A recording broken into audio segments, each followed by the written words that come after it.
મને તમને આ જીવનમાં બતાવે છે કે તમારી પાસે કાંઈ ન હોય તો તમે પુરુષાર્થ ચાલુ રાખો. મનુષ્યત્ન ઈશ્વર કૃપા વેદનું સૂત્ર છે.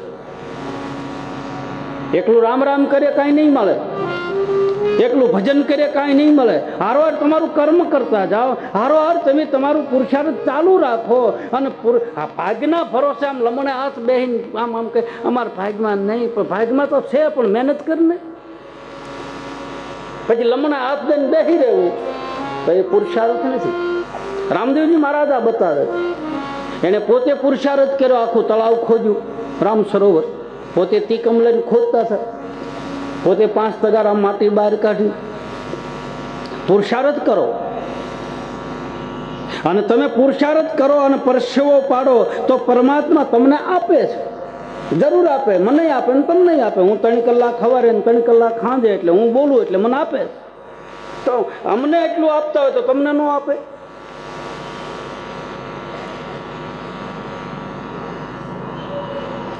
સત્યનું આચરણ કરો, પુરુષાર્થ કરતા જાઓ અને ધર્મના પંથ ઉપર હાલતા જાઓ. થાકો નહીં. એક કીડી હતી ને, એ કીડી ઝાડવા ઉપર ચડતી હતી, એટલે વારી ગણીએ પડે, વારી ગણીએ પડે ને વળી પાછી ચડે, વળી પાછી ચડે ને વળી પાછી પડે, અડધે જઈને પડે. એમાં બાજુમાંથી મકોડાની જાન નીકળી અને 7-8 મકોડા નીકળ્યા. એટલે એ કીડીને કીધું કે તું આ વારી ઘણીએ ચડે છો ને પડે છો ને, ક્યારે ને આ ઉપર આંબાની કેરી છે, આંબાની કેરીએ તું ક્યારે પગી? તો કીડીએ કીધું ભલે હું પડું ને ચડું, મને ભરોસો છે જે દિવસે આ આંબાની કેરી પાકશે ને તે દિવસે હું ત્યાં પગી જઈશ. એમ આપણે ભલે ચડીએ ને પડીએ, બાકી ચડતા રહ્યું પડીએ આખડીએ મોટા થઈ જાય એની મેળાય પછી પગી જવું કેરી પાસે. આપણે એક વખત પડી ગયા પછી પાછા બેસી જાય છે, હવે અમારું કામ નહીં. ના ના, વળી પાછા ત્યાંથી ઉપાડો, તમે હાલતા રહો. એવા ધીરે રે એ ધીરે રે તમે ભાઈ પાવ ધરો,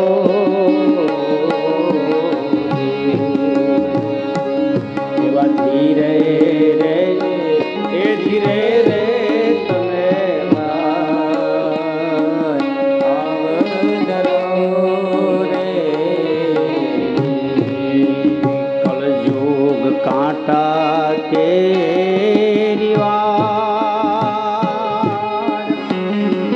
સંતો ભાઈ કળી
રામ રામ રામ હરે રામ રામ રામ સીતા રામ રામ રામ હરે રામ રામ રામ સીતા રામ રામ રામ રામ રામ રામ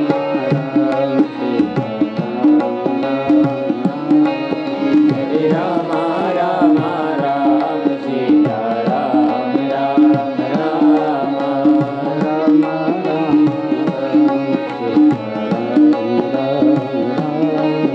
હરે રામ રામ રામ સીતા રામ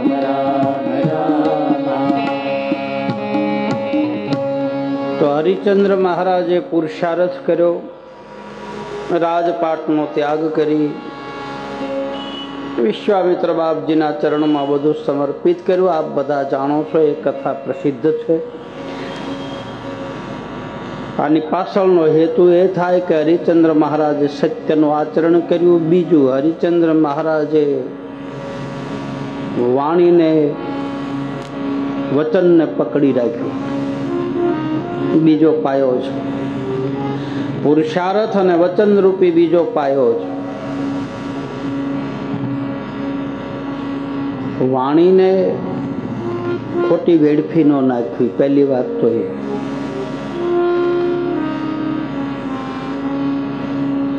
બહુ બોલ બોલ કરે ને એ વહેલા હાર મરે એમ કે છે, પછી સાચું ખોટું ભગવાન જાણે. બહુ બકબક કરે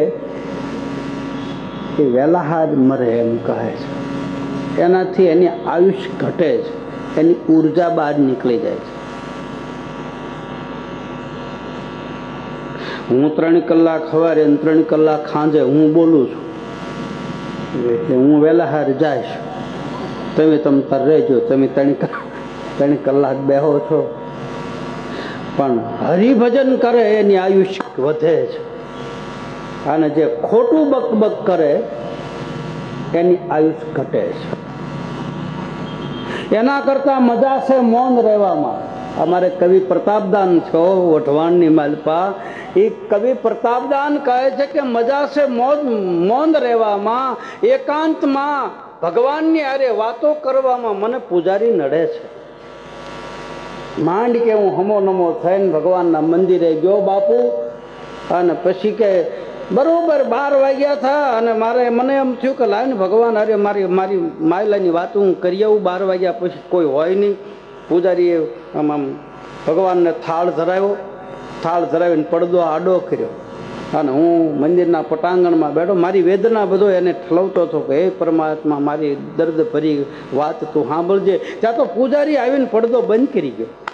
અને કવિ હતો એટલે લખ્યું કે મજા છે મૌન રહેવામાં અને એકાંતમાં. આજ પૂજારી ભગવાનની હારે વાતો કરવામાં આજ પૂજારી નડે છે. માંડ મારે ગાળો મળ્યો. 3 મહિને એકવાર મંદિરે ગયો, અને ત્યાં મારે કહેવાનું હતું એ કહેવાનું નહીં. આવું પ્રતાપદાન ગઢવી લખે, મારે વઢવાનું હતું, અને છે હજી રિક્ષા આપે. એના કરતા મૌન રહેવું અને બોલવું તો પાળવું. પહેલી વાત એ ધ્યાન દેજો બરાબર. વચનનો મહિમા બતાવે છે રામદેવજી મહારાજની ઉપાસના કરનારા મહાપુરુષો. એ ભાઈ વચન ચૂક્યા 84માં જાય એવું બતાવે છે સતી તોરલ. આ વચન કયા વચનની વાત છે કયો જઈ? એક તો આ જીભાન આપણે આપી પછી ફરાય નહીં, એ વાત પાકી છે, એ વાત એ હાચી છે. અને એક વચન માતાના ઉદરમાં જ્યારે આ જીવાત્મા હોય ને જ્યારે ગર્ભની અંદર રહેલો પરમાત્માની હારે આ જીવ સ્તુતિ કરતો હોય, અને ગર્ભની અંદર રહેલા જીવાત્મા ભગવાનની હારે વચને બંધાય, એ વચનને પાળવું એમ બતાવે. એક વાત એવી પણ બતાવે, માતાના ઉદરમાં જીવ હોય ને પછી એમ કે મને બહાર કાઢ. બહાર નીકળ્યા પછી તારું રટણ કરીશ, તારું ભજન કરીશ, તને યાદ કરીશ, તારું કર્મ કરીશ, સારું કામ કરીશ. જન્મ હતો રે તેજી એ જ સુરે બોલી બોલતો, હવે રે બોલવામાં એ ઘણું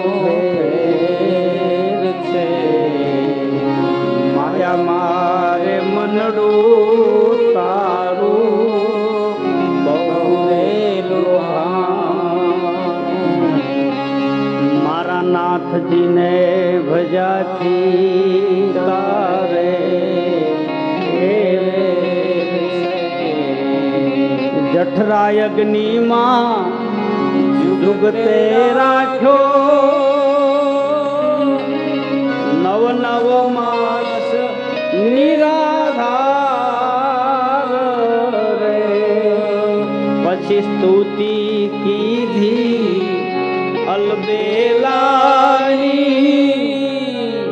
બાર ધરો અવતાર મોયો માયા રે તે બાર ધરો અવતાર મોયો માયા રે તને મળ્યો મનુષ્ય અવતાર માન કરીને રે તે તો ભજા નહીં ભગવાન હેત કરીને રે ને તો ભજા નહીં ભગવાન હેત કરીને રે માટે રામ નામ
તને મળ્યો મનુષ્ય અવતાર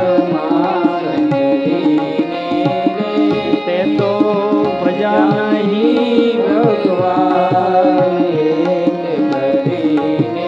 રે માટે ખાશો જમના મારો પેટ ભરીને રે હવે રામ નામ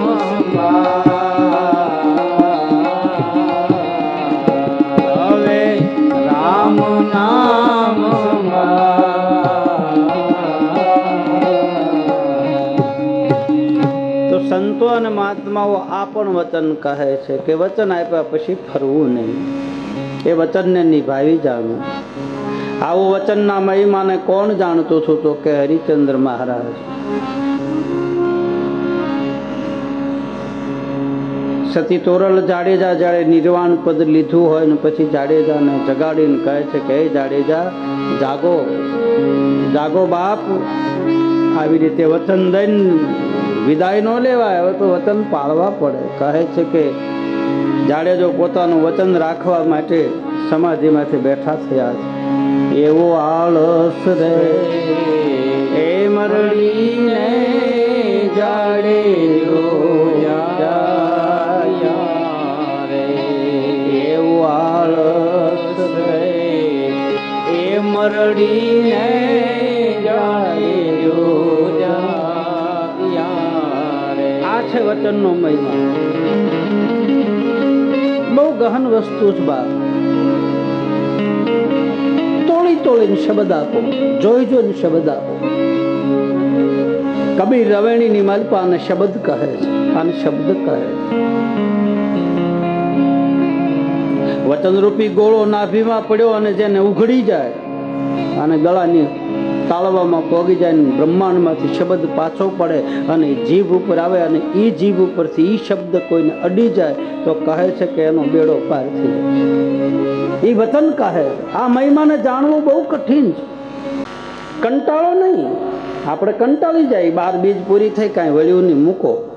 હાલો હવે ખોડિયાર મેં લાપસી કરી, 5-11 કરીને લાપસી કરી, કાંઈ વળ્યું નહીં, મૂકો. ત્યાંથી ભાગ્યા હાલો જાય મેલડીમાં પાસે. મેલડીમાં હાથ દી સુધી ધૂણાવી, પછી કે કાંઈ વળ્યું નહીં, તાવો કર્યો, કાંઈ વળ્યું નહીં, મૂકો. આપણે અટકી જાય છે.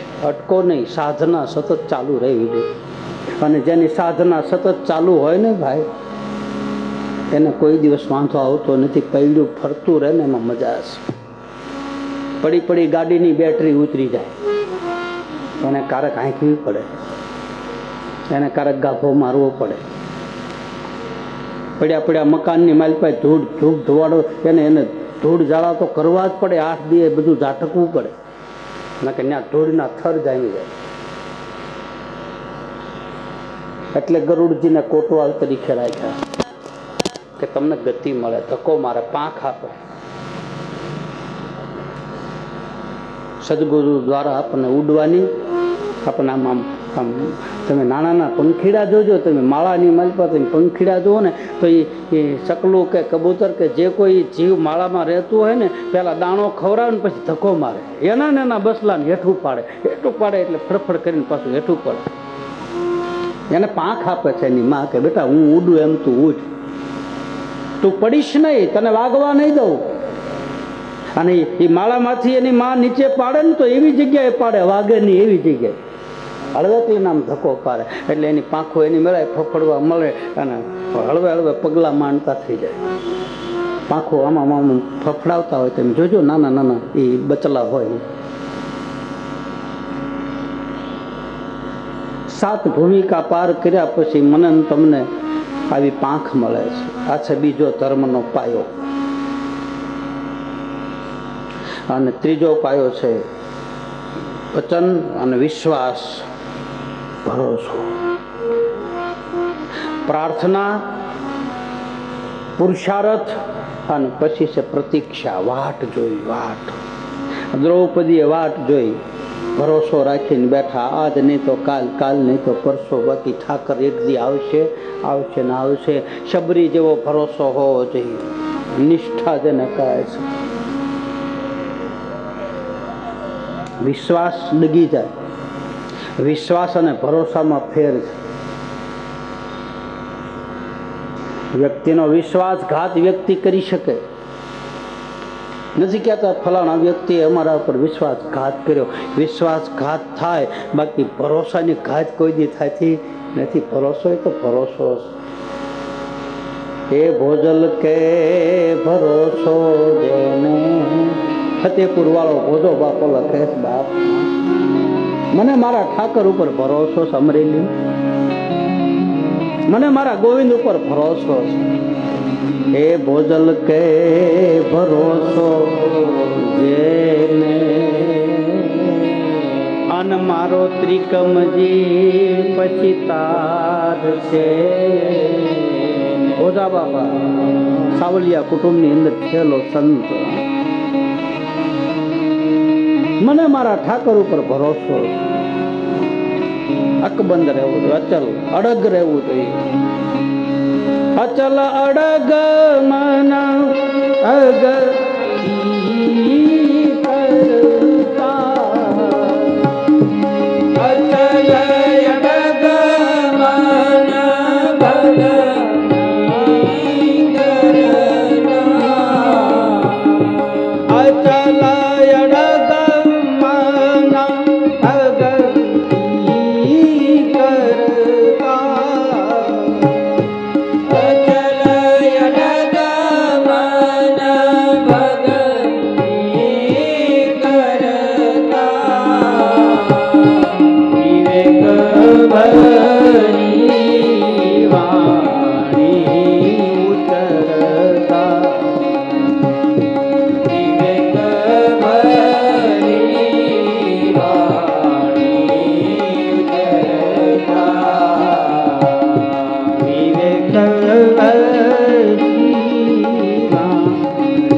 પ્રકારની ભક્તિ બતાવે છે આપણા વેદની માલપા. મંત્ર જાપ નામ દ્રઢ વિશ્વાસા, મંત્ર જાપ મમ દ્રઢ વિશ્વાસા, પંચમ ભજન સુવેદ પ્રકાશ, પંચમ ભજન સુવેદ પ્રકાશા, પંચમ ભજન સુવેદ પ્રકાશા, પંચમ ભજન સુવેદ પ્રકાશા. પાંચમા પ્રકારની ભક્તિ બતાવે છે ભગવાન રાઘવ શબરીને. 9 પ્રકારની ભક્તિ આવે એમાં ભગવાન રામદેવજી મહારાજ પણ બતાવે. ભરોસો રાખો બસ. કૃષ્ણ ઉપર જેટલો દ્રૌપદીને ભરોસો હતો ને એટલો કોઈને નહોતો. ગોવિંદની હારે એને બહુ જૂનો નાતો હતો દ્રૌપદી. અને દ્રૌપદી મહામાયા હતી બાપ. એ કોઈ જેવી તેવી વ્યક્તિ નહોતી.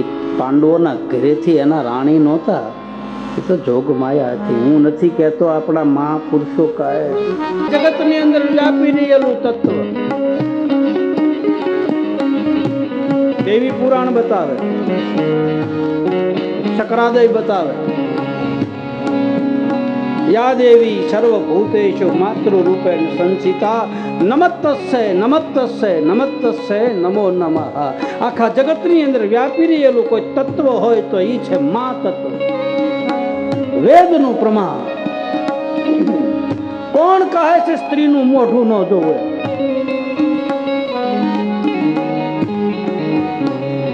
આપણા ઉપનિષદ બતાવે, આપણા વેદ બતાવે. વેદ ખોલીને જોઈ લો. નારી જગતમાં પૂજનીય છે. હા, કંચન અને કામિનીનો ત્યાગ કરવાનું જરૂર લખ્યું. કેવી નારી? ઉલટા નારી હોય એનો ત્યાગ કરવો એ લખ્યું છે. અધમ અધમ હોય એ. બાકી અમારે રામદેવજી મહારાજે ચમારની દીકરીને પાટે બેહારીને મહાપંથના માર્ગે નવો શીલો પાડ્યો. રામદેવજી મહારાજે હરિજનની ચમારની દીકરીને બેહારી. હા બેટા બે, હું ચમાર છું. કોણ ચમાર છે? ઉદ્ધાર કર્યો રામદેવજી મહારાજે. એ વખતે રણુજામાં કોઈ નહીં હોય. ઘણા હતા. નેતલદે નહોતા હતા. કેમ ડાલીને બેહારી? એની પાછળ આખી કથા.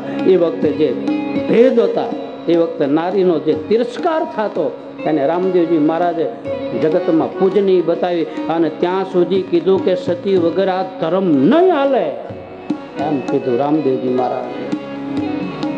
કોઈ જગ્યાએ ત્યાગ કરવાનું લખ્યું નથી. આપણે આપણી રીતે કહેતા હોય એક વાત અલગ છે. બાકી શાસ્ત્રોમાં કોઈ જગ્યાએ નિંદા નથી નથી ને નથી. એ તું કાળીને કલ્યાણી રે માં, જાદુ માયા તું કાળીને કલ્યાણી રે માં, જાદુ માયા રે માડી જાદુ માયા રે માડી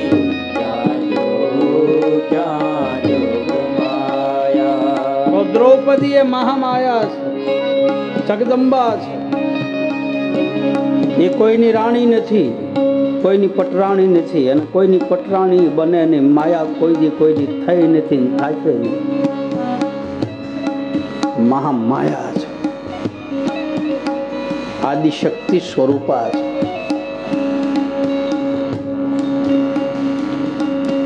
તમે એની ઉપાસના કરતા હો ને મહામાયાની, તો 4 પ્રકારની ઉપાસના થાય છે. દીકરીના ભાવથી, માના ભાવથી, પત્નીના ભાવથી, બહેનના ભાવથી. તમે જેવા ભાવથી એની ઉપાસના કરો એવું તમને મળે. અને પછી વિકરાળના ભાવથી કરો તો એ વિકરાળ થાય. પછી મહાકાલે બને, ન કરી કુમારિકા બને, હિંગળાજ બને, બાકી વિકરાળ ઈ બને, એની વરુડી બને ને એની પછી ખોડિયાર બને. જેવા ભાવથી ભજો. એટલે કહે છે કે આ યા દેવી સર્વભૂતેષુ માતૃરૂપેણ સંસ્થિતા નમસ્તસ્ય નમસ્તસ્ય નમસ્તસ્ય નમો નમઃ. દ્રૌપદીને ભરોસો હતો ભગવાન કૃષ્ણ ઉપર, ગોવિંદની હારે એનો જૂનો નાતો હતો, બહુ જૂનો સંબંધ છે.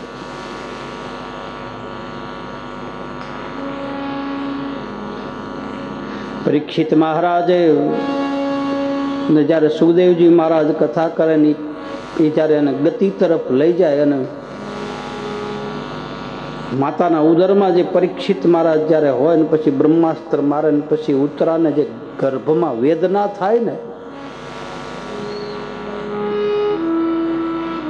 પછી દ્રૌપદીની પાસે ઉત્તરા જાય છે અને પોતાની વેદના કહે છે. અને પછી ઉત્તરાને આ માર્ગ બતાવે છે. કોણ? દ્રૌપદી. કે જ્યારે જરૂર પડે ને જીવનમાં તારે અતિશય વેદના થાય તારે હું તને આ રસ્તો બતાવું કે તું ગોવિંદને યાદ કરજે. એમ ઉત્તરાને બતાવે છે. ગર્ભમાં વેદના થતી હોય બ્રહ્માસ્ત્ર માર્યા પછી. કારણ કે કૃષ્ણને હું ઓળખું છું ને એટલું કોઈ ઓળખી શકતું નથી. આવું દ્રૌપદી બતાવે મહાભારત.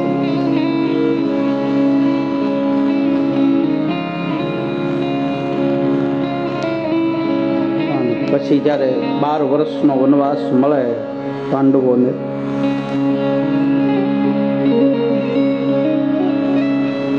દુર્વાસા ઋષિ જ્યારે એની કુટિયા ઉપર આવે અને કહે છે કે બેટા ભોજન તૈયાર કર, હું સ્નાન કરીને આવું. 12 વાગેલા. અક્ષય પાત્ર જેને ખપ્પર કહે છે, ખપ્પર વાળી,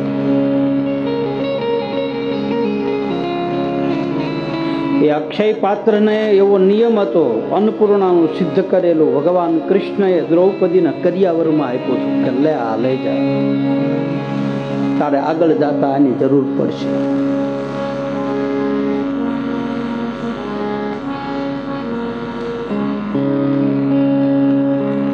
અને પછી એનો નિયમ છે કે અક્ષય પાત્રમાં બપોરે ભગવાનને ભોગ લગાડ્યા પછી પાત્રને ઉટકી નાખ્યા પછી એમાંથી કાંઈ નીકળે નહીં. પછી બીજા દિવસે 12 વાગે પાછી વસ્તુ નીકળે. જે સંકલ્પ કરો એ.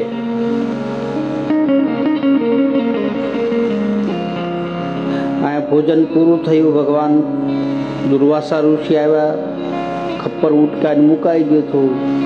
ભોજન બનાવવાનું કહીને ગયા. હવે કરવું શું? પાસે કાંઈ હતું તો નહીં. ધર્મ સંકટ આવ્યું.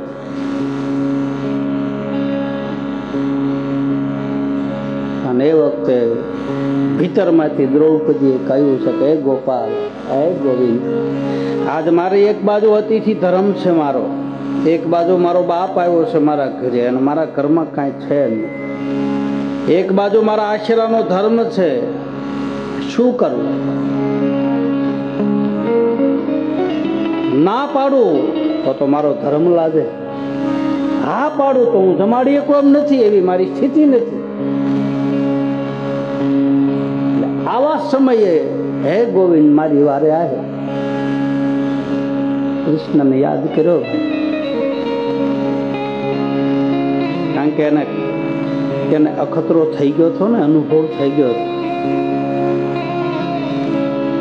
દુશાસન સોટલો પકડીને લાવ્યો પછી ભીમ સામું જોયું, સહદેવ સામું જોયું, નકુળ સામે જોયું, ધર્મરાજને આમ આમ પાંચેને સામું જોયું અને ગંગાના દીકરા ભીષ્મની સામું જોયું, દ્રોણની કોઈ બતાવ્યું ન શક્યું.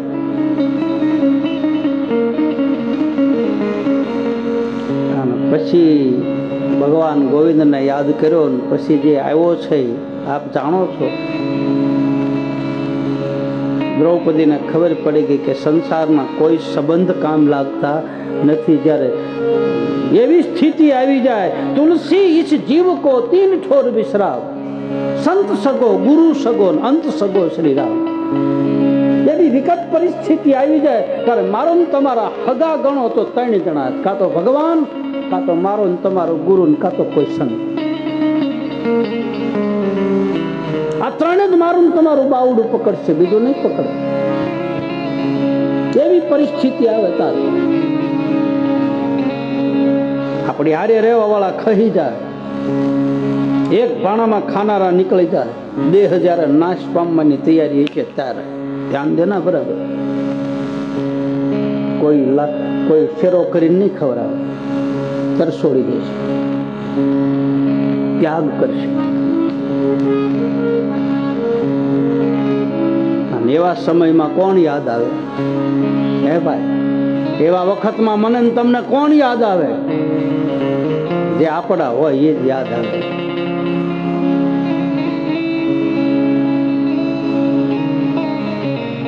હે બાવાજી તમારા હશે તમને માન છે રે, બાવાજી તમારા હશે તમને માન છે રે, એને આસ રે નહીં આવે રે, પરબના પીર બાવડલી ચાલ્યાની ધણી મારા લાગ છે રે, એને આસ રે નહીં આવે જગાર રે, પરબના પીર બાવડલી ચાલ્યાની ધણી મારા લાજ છે રે, બાવાજી તમારા હશે તમને માન છે, બાવાજી તમારા હશે તમને માન. તેથી આપણા હશે ઈ જ આપણી પાસે આવશે ભાઈ, બીજા કોઈ આવશે નહીં. આવું અમરમાં બતાવે, એવી સ્થિતિ આવે તારે.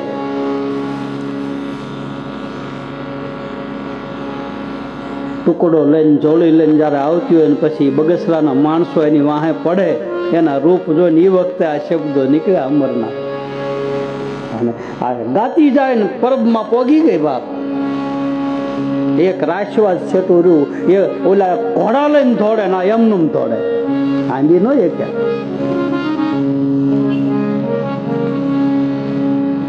કારણ કે એને ભરોસો હતો દ્રૌપદી જેટલો, એને વિશ્વાસ હતો મારો બાપ બેઠો છે.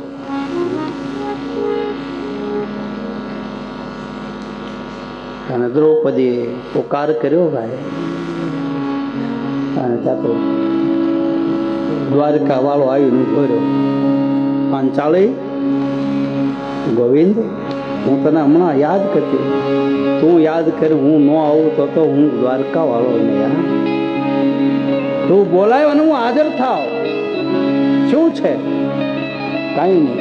બોલે બેન મારે જમવું છે. ભગવાન કૃષ્ણ સામેથી બોલ્યો. આ દ્રૌપદી કે આ ઈ તો માથાકૂટ છે. બોલ્યા 60,000 ને લઈને આવ્યો છે આપણો બાપ ગુરુ, હવે એને જમાડવાનો વેત નથી, તું હવે માગે. દ્રૌપદી આંખમાં આંસુ આવ્યા.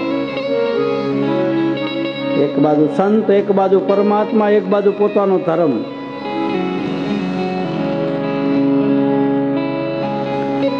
બોલે બેન તારી પાસે અક્ષય પાત્ર છે ને, એમાંથી કઈક હોય તો દે ને, તું તો મહામાયા છો. ભગવાન કૃષ્ણ અને દ્રૌપદીના જે સંવાદ છે ને મહાભારતની માલપા, કોઈ ન હોય તારે એ બે વાતો કરતા હોય ને, તારે અગમ નિગમની વાતો હોય એની પાસે. પંચાળીને એકલો મળવા જતો, અને પંચાળી એકલી ભગવાન કૃષ્ણની ઝૂંપડીમાં બેહીને વાતો કરતી. માયલો તારે મુદાઈને તારે ઠેકાણે જઈને વાતો કાઢી, જ્યાં ત્યાં વાતોના ઉભરા ન ઠલવા, ઠેકાણે જઈને રોઈ લેવું.